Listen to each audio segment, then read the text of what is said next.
A fight in North Carolina to save Barber-Scotia College.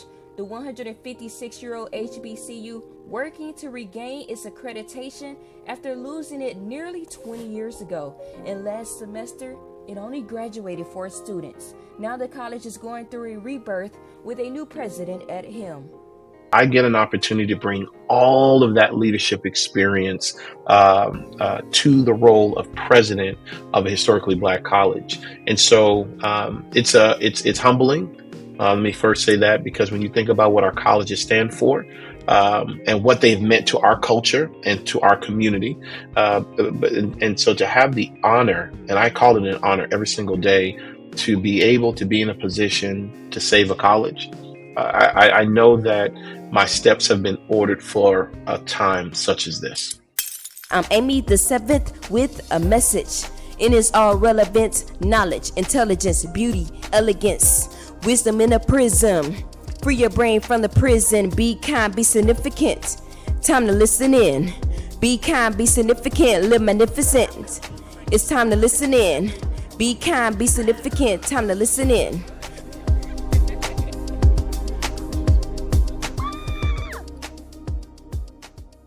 What's up, everyone? It's your lady Amy the 7th, season 2 of Pretty Woman Speaks. I have President Chris Rey with me of Barber-Scotia College. The HBCU has been around for 156 years. It was founded by the Presbyterian Church with the purpose of preparing newly freed Black women in the fields of education and social work. The school has graduated the likes of Mary McLeod Bethune, of course, FAMU's rivalry at the Bethune-Cookman University. That's what she founded, and even the likes of Reverend Dr. Katie Cannon. She was the first Black woman ordained minister in the Presbyterian Church. But President Rey, he himself is also a trailblazer. He has an extensive background, even served 22 years in the Army National Guard. He had hands in building the first cybersecurity headquarters for the U.S. National Guard. He was also elected the youngest member of the Virginia delegation. In 2011, he was also elected the youngest mayor of Spring Lake, North Carolina. In 2022, he started his own consulting firm. He's also started his HBCU Internship Foundation, where I wish I knew about it because I went to 2 HBCUs. I got some student loan debts, President Rey. I should have knew about your nonprofit years ago. And then in July 2021, he was appointed as the next president of Barber-Scotia College. So welcome, President Rey. I'm just so excited to have you in today. Oh, thank you so much. Thank you for that very gracious introduction.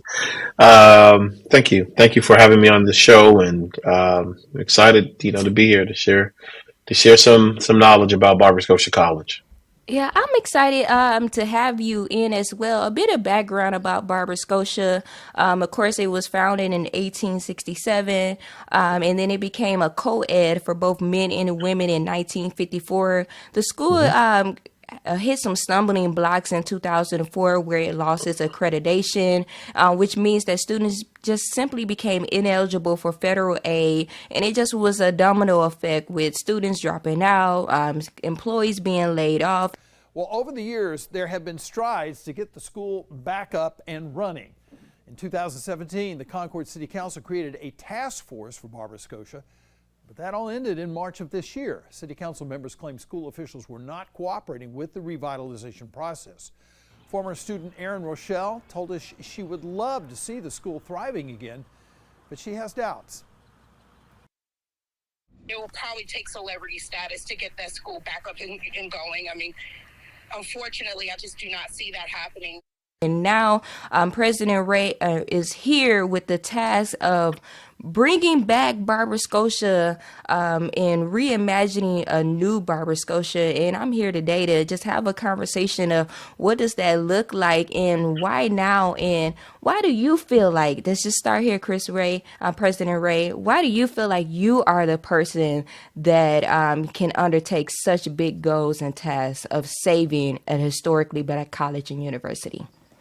Wow, that's a big question, right? I think a part of it is I have to go back to my background and understanding what I bring to the table as a president of a college, right?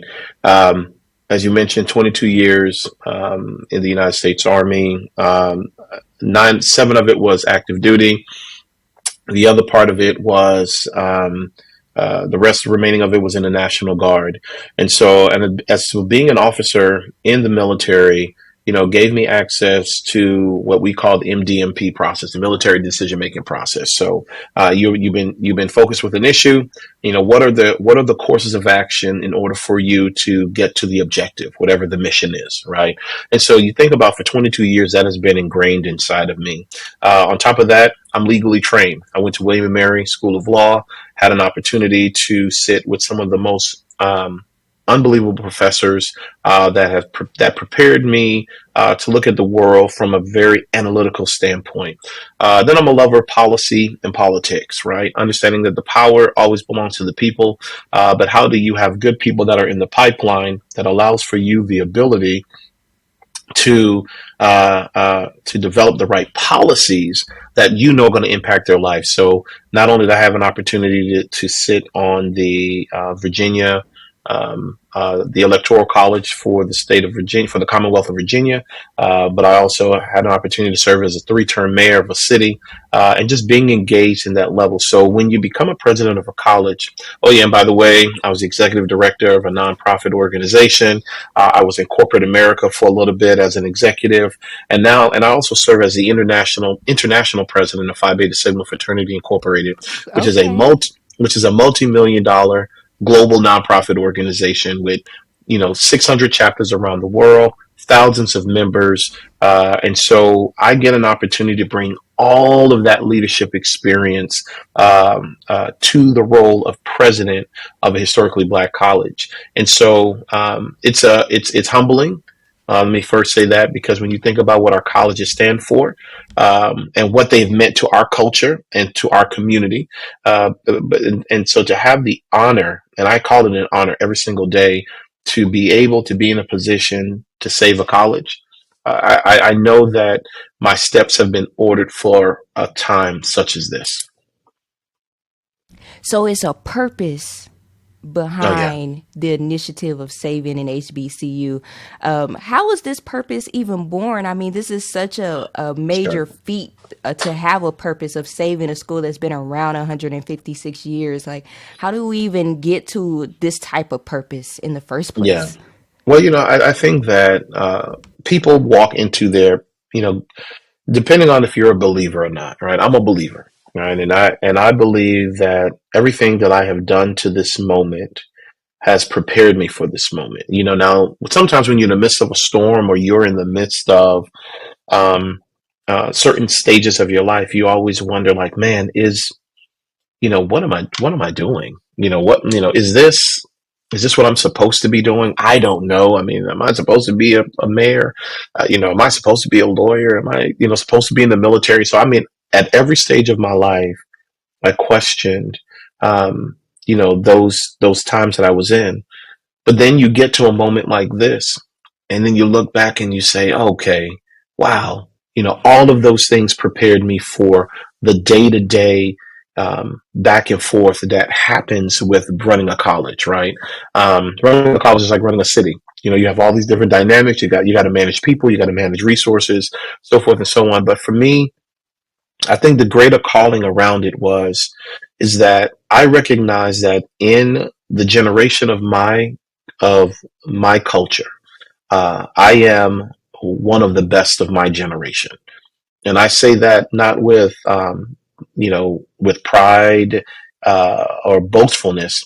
I say it in the sense of, I've been educated, I've had life experience, I've gone through some things, and I bring all of that to this role, to be able to have the responsibility of leading and saving a college, because I understand that our colleges, historically Black colleges and universities, are critical to the African American community, African American culture, here in America, right? If it was not for these institutions, many of us wouldn't be in the middle class. Many of us wouldn't be millionaires, or those of us who are even billionaires today.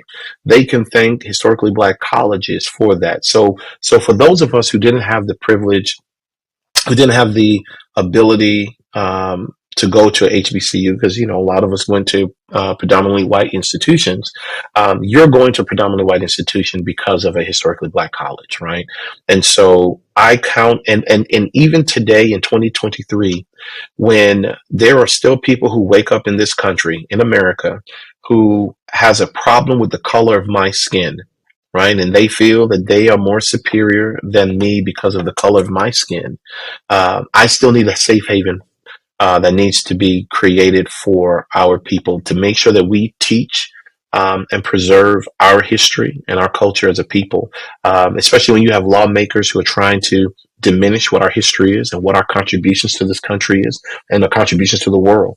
HBCUs are the protector of that history, and we have an obligation to make sure that these doors never close. That's why I took this job, and that's why I wake up every day hard to fight to preserve it, because I know what it means to our culture as a people.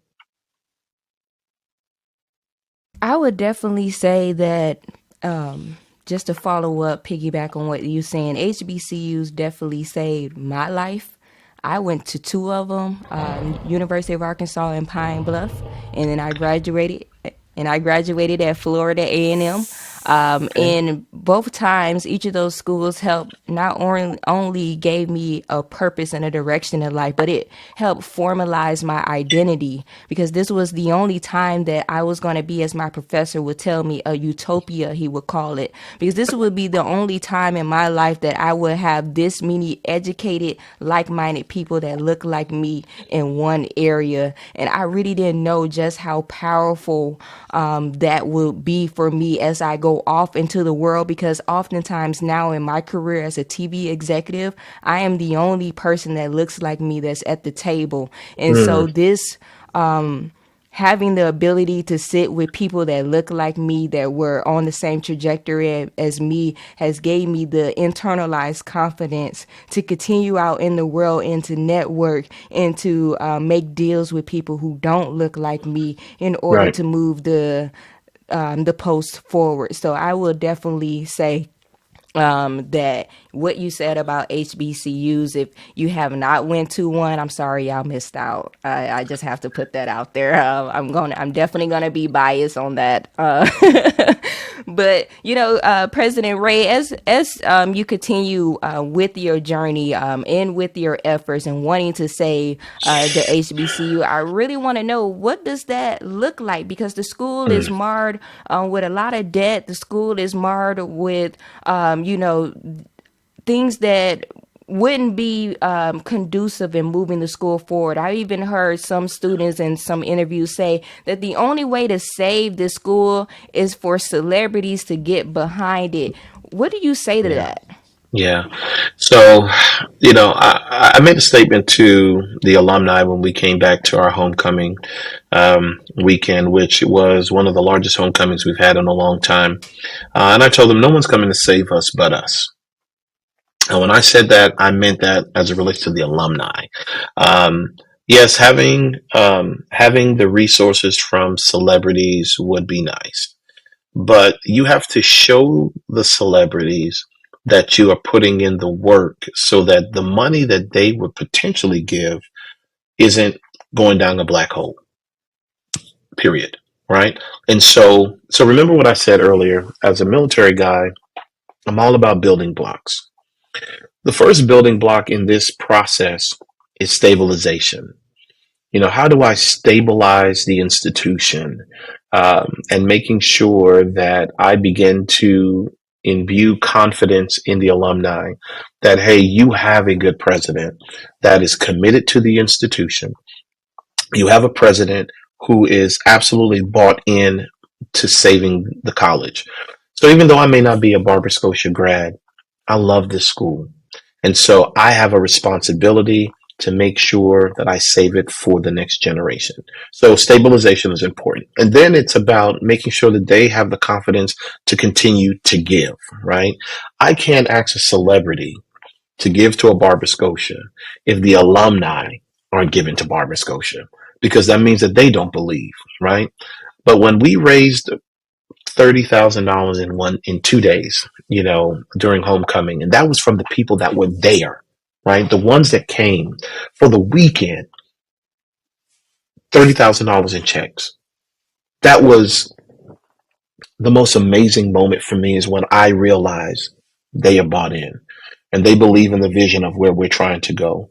And over the course of, this is the end of my 17th week as president of the institution. And I don't know why I'm counting, right? But I'm counting, right? So this is the end of my 17th week.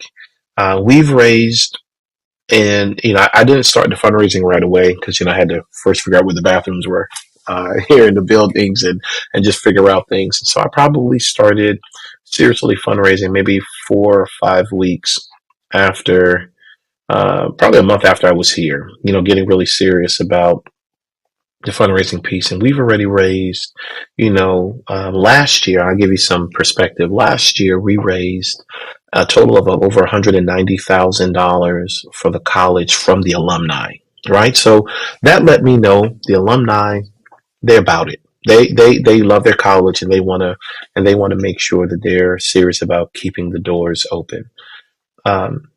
I've raised over $100,000 already in 10 weeks as the president of the college. So that lets me know that we are well on our way to addressing the issues that we have. So you're right. There's some debt issues that we have to address, specifically with the city of Concord.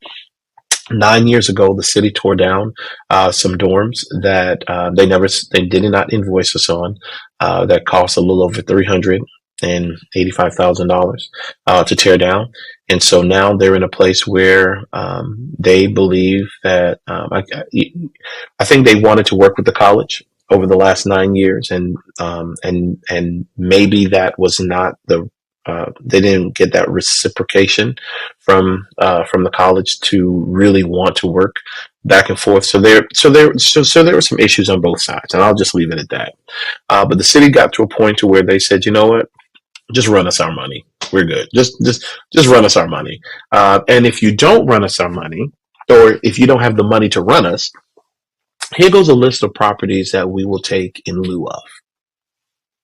So that's fair, right? Now, I'm a former mayor, and so what they were asking was not unreasonable, right? You owe a debt to us. Mm-hmm. We know that you have property.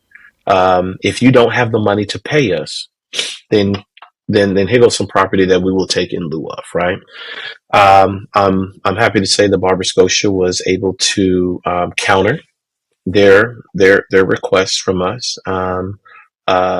And now we sit and we wait, But the thing that I'm excited about is that because of our financial position, we're able to counter in a much stronger position than I believe that we would have been than we've been in a long time.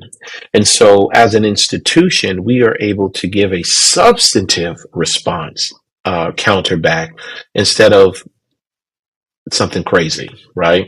And so that's important as you begin to send a message to the city that, hey, we are serious about saving this college. We're going to give a little. We want you to give a little. Let's meet in the middle. It's called compromise. That's what it's all about. And then let's move forward together. That's good government. That's good policy. That's just great governance together, right? I'm not going to be able to, I can, if, you give me some time, I'll get you all your money, right?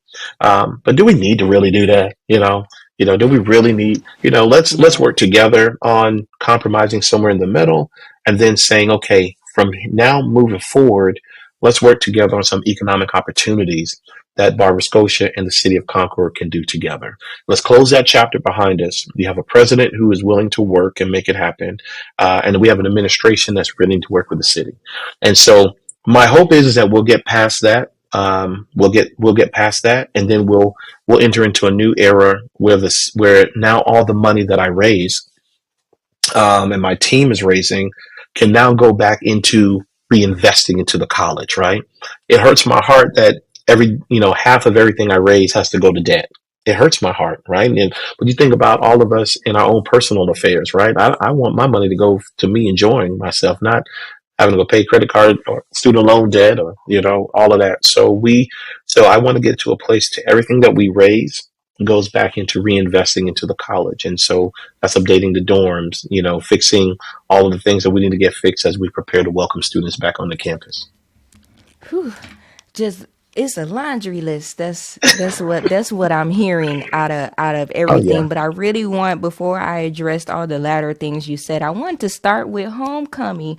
First and foremost, when is Barber-Scotia homecoming? Because I'm probably going to slide next year if I don't Oh, attend oh yeah. FAMU. Oh yeah. Okay. Listen. Absolutely. You should absolutely slide through. The first weekend in October is going to be Okay. Barber-Scotia's homecoming. So what I shared with the board of trustees, and I think this is the moniker, what I hope we will become is, homecoming season is normally October, into September, but normally October, November, right? My hope is that we become the HBCU that's always kicking off homecoming. Right. So I want us to always be the first weekend in October. I don't know if we'll be able to pull it off every single year, but next year, Barber-Scotia will be the first weekend in October. So you need to come through, Okay, and I'll be in come and hang there out with us. kicking Yeah, off yeah. homecoming at Barber-Scotia. Let's That's go.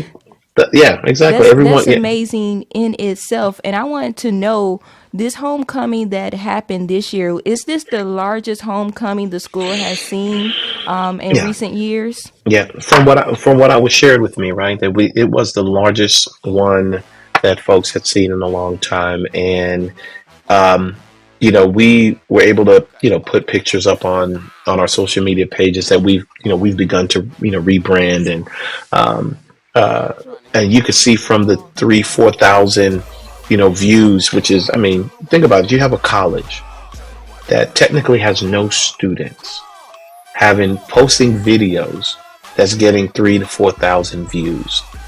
For us, that's a big deal for right now when you look at the analytics and what that means, right? But that lets me know that there is a level of support that's out there, and folks are excited about what we have going on. And so, we're moving in the right direction. That's all I'll say. But it was so many people that came, and it was beautiful. And I have this picture of me with this big check in the middle, and it wasn't everyone that was on the yard, but it was a lot of folks that was around me, and it just was such a surreal moment, right? Because at that moment we had only had raised $15,000, right? But they had raised it like in like 5 minutes. It was like, Wow, and mind then and then blowing.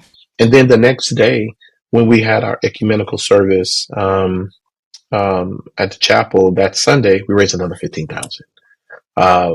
So it was just, and like I said, the resources continue to come in.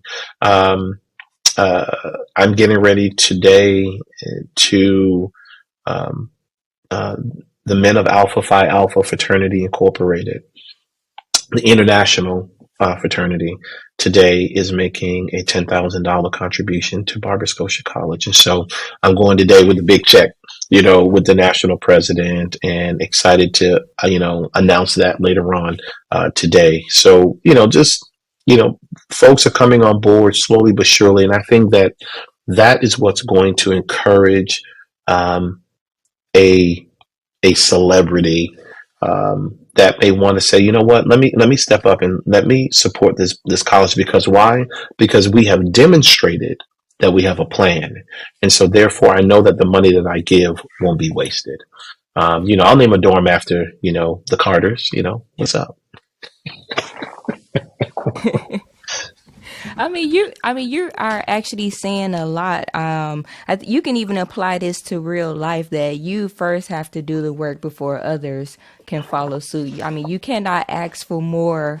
You cannot ask more than what you're willing to give. And like you were saying, if the alumni is calling for celebrity status to give, first and Yeah, foremost, they need to give. So it was amazing that you're saying that 190,000 is a start for the school. But something that stuck out to me in all the things that you said was that essentially there are no students at the school right now. yeah. How is that working? What is the enrollment looking like right now? Sure. Yeah, exciting. That's a great question. So we graduated. We graduated about 4 or 5 students. Last semester, right? And as you know, when you don't have access to federal financial aid, then everything comes out of pocket, for you as a student. So I came in July as the new president, and I suspended classes for this semester, and a lot of it was because I needed to. Um, I was okay with saying as a leader, hey, I'm a president of a college. We don't have any students because I needed time to get my arms around what was going on, right? And I needed to put together a substantive plan with the right team to be able to make sure that we have the right infrastructure to be able to support students, right? And that required us to take a pause. And again, you think about life. Sometimes everyone wants to rush through things and not stop to address, the parts that need to be addressed so that you can get to the bigger goal, which is to have students to be accredited, so forth and so on. But now we're in a place where we went from having no students to potentially, right? I'm just going to say potentially, there is uh, we could have upwards to almost 100 students next semester, almost, right? But that requires, um, there's some decisions that need to be made by our board of trustees. So as the president and my team, we're running the numbers on a few things to show um, how that is possible. We've already enrolled about 20 plus students already. There's a possibility for some more that's in the pipeline. So the question we have to ask ourselves right now, and that's what we're wrestling with, is do we want to just have a small cohort as we begin to bring the college back slowly, or are we fine with, because we thought about the phases of bringing the school back, which is online, then commuters, and then residents, right? Those are the 3 phases. But we may bring back students sooner rather than later because the conditions on the ground has changed. That's one of those military terms, right? We thought we were going to go this way, but the conditions on the ground have changed where the opportunity to bring students back sooner may present itself. And if that's the case, we have to be responsible in exploring if that's the right thing to do, or do we stick with the initial phase of just keeping our students online for the first semester back, and then maybe bringing them back later on. So we just have to work through all of that, and it's because you got to make sure that you have certain things on campus for the students. And so I got to work through that, but it's coming. There's excitement out there. As I roll in every day, there's a new application coming in. We're getting ready to announce a new application process for Barber-Scotia. We've lowered our tuition to attend Barber-Scotia. To come here is $1,500 a semester, $3,000 a year for tuition. We're still working, working through our fees right now, but my goal is to really create a true affordable education for our students. You should be able to walk out of this institution after 4 years, or 5, 4 years, hopefully, with less than $15,000 in student debt. That's Ooh, my, that's a that's my, feat. that's a feat, absolutely. But the thing is that it can happen, right? And it should happen. And so it's creating the proper business model to address it. Now that's the private sector side of me, right? Understanding that, that there are various business models that we can create depending on the culture, that we want to create here in Barber Scotia, which is, high level, affordable education. And I will challenge the status quo that you have to pay a lot to get a quality education when you don't have to, right? And there'll be some that will challenge that because they just haven't figured out how to do it. But there's a way for us to make that happen. And I'm working with my team to figure that out.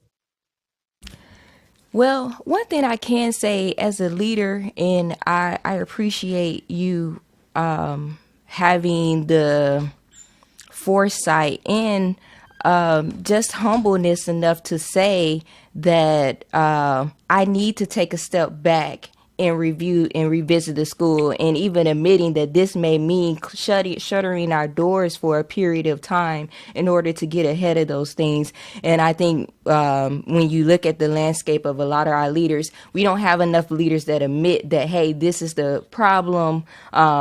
This is the direction that I'm going, and this Right. is why. Just a level of transparency there that I really do feel like will create this wave that you're seeking to create. But I guess what I wanted to address in all the things that you were saying is next year will mark 20 years that the school has been without accreditation. What is the timeline? What is the Great question. timeline for accreditation to be regained by the school? Like, what would you like that to look like? And for the Sure. students that you are enrolling now, Right. how is the school making them feel like their degree Matters. matters? Correct. So the statement that I say to our students that are coming in is that, when you walk across the stage in 4 years, we'll be accredited, right? We'll be accredited. So we submit our application for accreditation in March, April of next year. The process takes about 15 to 18 months to complete. So my hope is, right, is that by the fall of 2025, Barber-Scotia will be an accredited institution where students will have the ability to get full access to federal financial aid, and to your point, that they feel like their degree matters, right? And so going through the process begins in the spring of next year, and it'll take us about a year to go through that. So as the students are here on campus, and we're looking at other partnerships with other institutions that will be strategic, for our students, right? So that their courses, will matter. And so again, we're working through all of that right now. But that's our message to them. And then, oh yeah, by the way, as we continue to raise dollars here, my hope is that, we're finding, and this is the beautiful part about having affordable education. There are families, there are companies, there are organizations that have the means to say, you know what, we'll sponsor a student for $1,500 a semester. That's nothing, right? And so that gives us the ability to offer scholarships to some of these students, and then also be able to say, not only will you walk across the stage where we'll be accredited, but we'll also be debt free, right? And so that's a part of the strategy that we're building and the messaging that we're building, and that's why paying off the city is important, because then I can take some of this money that's coming in to not only fix up the college, but put money aside in scholarships to be able to give to students, right? And so then be able to say to them, all you got to do now is, pay for your fees, right? Which may be a couple $100, but now we've gotten enough dollars to cover your room and your board, and your tuition, because we have this church or this fraternity or this sorority, or company who have said, we will sponsor a student and we will cover this for the next, X, Y, and Z. So again, that's the things that we're working on. But the application process is coming. We're going through it now. We're making sure that we have all our ducks in order. And then we'll be submitting, and hopefully the end of Q1 of next year. Awesome. So I'm getting ready to wrap up. I just have a few more questions leading to the wrap up. One is, how much is tuition? What does affordability look like? Two, is there an online program? Can you join anywhere in the world? And three, how can we donate to the efforts of saving Barber-Scotia College? So those are my three questions. Thank you. So of course, tuition for Barber-Scotia is $1,500 a semester. That's it. $3,000 a year to come to Barber-Scotia College. Now, of course, you want to stay in the dorm. We got other fees and things like that. But you're talking about, right at, if you do just a year with us and you're staying on campus, you're really talking about $6,000. And that covers everything. I mean, that's everything. That's room, board, tuition, all your other fee. And it's probably a little bit less than I'm probably, giving more than, it's probably a little bit less than 6,000, right? But when you add it all up, you're talking about, um, a little less than, and if you don't stay on campus and you're online, then it's even cheaper, right? And so now you're talking about getting a whole quality degree from great professors for less than, like I said, $20,000, less than 15,000 if you're doing it online, right? And that's huge. That's a huge number. And so we are building for our courses to all be online initially. That's what we're working on now. But again, with the understanding that we may have to shift a little because we may have students on campus. But most of our courses will be online. So and we are building uh, because we're not accredited, we can't. Um, we have to go by each state individually, to make sure that we can allow for a student to take courses with us, for now, right? So we have to go to all 50 states. We have to outline that, and then eventually we'll get over into the international space. But right now, we're just working on all the 50 states to make sure that when a student reaches out to us from the state of Virginia, we can say, yes, we are allowed to take courses there and go from there. So we're building that list out now, and we'll have that up very soon. Uh, and lastly, when you asked about where folks can donate, go to www.b-sc.edu and click on the donate button, click on the give button, or www.b-sc.edu/donate. And that will take you to our page to give to Barber-Scotia. And of course, I hope that even if it's $1, right? Every dollar that you give makes a difference. But I hope that you'll give more than that, and go from there. But yes, $1,500 a semester. Yes, we have online courses, and yes, you can go and donate right now to Barber-Scotia, and follow us. Follow us on our social media pages. B Scotia 1867 on Instagram and on Twitter, and you can find us also on Facebook for those who still live on Facebook. So. Wow, my heart is so full listening to you. As I mentioned, we are wrapping up, but questions just keep popping in mind. I might just ask just a couple of more. You mentioned that most of the classes are online. Is the school going to transition to a totally online school model, or is this Yeah. just for right now until the school gets it together? No, we're going to have all of it, right? We will have Okay. an online capacity for students. We'll have, and then we'll have the traditional come into the classroom for students, right? So, because I think that's where that's where the world is going. And so there's going to be someone who lives out of Missouri who can't come to Barber-Scotia College in Concord, North Carolina, but they want to come to Barber-Scotia, and they should be able to take those courses online, get their degree. Some people will never step foot on this campus, but will have a Barber-Scotia degree. And then there will be those who would have, and we want to be able to provide that option for them as well. Well, President Rey undertaking a major task in Concord, North Carolina to save Barber-Scotia College.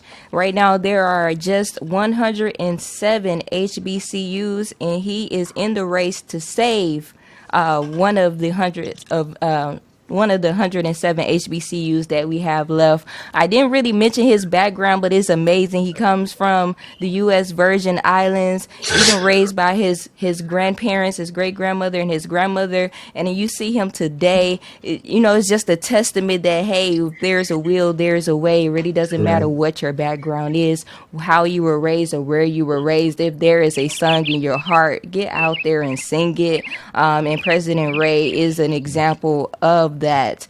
President Rey, thank you so much for joining Amy the Seventh in the efforts of I'm wanting to help save an HBCU. It always breaks my heart when I see one in the news, and not for being the best, but hopefully moving forward. I'm excited to see your leadership continue to shape the school in the direction that it needs to go in order to live on for another 156 years. Thank President you. Rey, is there anything else that I haven't covered that you may want to say before we say goodbye?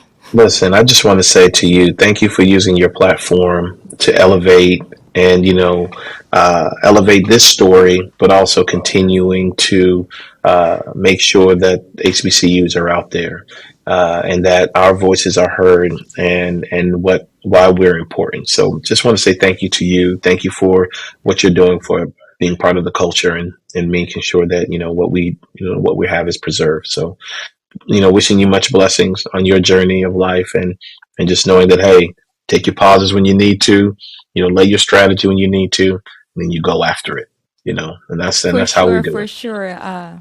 For sure. It's been a pleasure. Like I said, this is my first time actually ever seeing President Rey. I've been LinkedIn friends with him for many years. We just started just inboxing each other, just chatting about whatever. And then I heard of the news. I just looked up one day and saw that he was a president. I was like, wait a minute, he was just Esquire. Where did this come from? So this man has been on the move since he and I friended each other on LinkedIn. It's a wealth of knowledge of meeting people. Look, if you're not out here networking, then you're already losing the game plan. I am, like I said, I'm so grateful to have met you, and I'm looking forward to seeing your efforts and attending homecoming next year. So you all better be at homecoming.